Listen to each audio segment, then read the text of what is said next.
Aujourd'hui, nous allons essayer de comprendre cette nouvelle transformation que nous voyons en classe de troisième, à savoir l'homothétie. Donc on va partir d'une activité qu'on réalise en classe.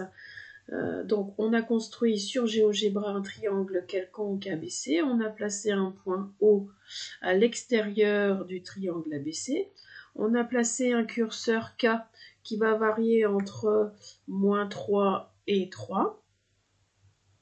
Et on va s'interroger sur ce que c'est que l'homothétie. Donc on va aller dans le menu chercher homothétie. On va lui demander de construire l'image du triangle ABC par l'homothétie de centre O de rapport K. Alors pour l'instant, il ne se passe rien. Et lorsque l'on bouge un peu le curseur, on s'aperçoit que l'image apparaît. Alors elle est soit plus grande, soit plus petite, et puis il y a même des cas où elle est retournée, elle est de l'autre côté du point O, soit plus grande, soit plus petite. Donc on a bien compris que l'homothétie c'était une transformation un petit peu spéciale par rapport à toutes celles que nous avions déjà vues, qui conservaient les longueurs de ma figure image. L'homothétie est une transformation qui va soit agrandir, soit rétrécir ma figure de base.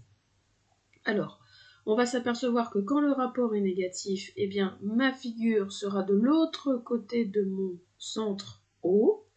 Et lorsque mon rapport sera positif, la figure sera du même côté que ma figure de base par rapport à mon point O. Lorsque K sera plus petit que 1, c'est-à-dire entre 0 et 1, eh bien, ma figure va être plus petite.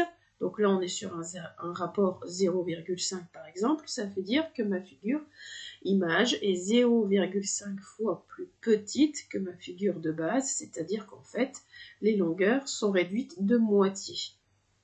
Si je continue pour un rapport 1, je m'aperçois que ma figure est identique, et au-delà de 1, ma figure commence à agrandir. Si je prends par exemple un rapport 2, eh bien ma figure sera 2 fois plus grande. Un rapport 3, ma figure image sera 3 fois plus grande. Le principe va rester le même lorsque je serai sur un rapport négatif, c'est-à-dire qu'entre 0 et -1, je serai sur une figure qui sera plus petite, et au-delà de -1, je serai sur une figure qui sera plus grande. J'espère que ça t'a aidé à mieux comprendre l'homothétie.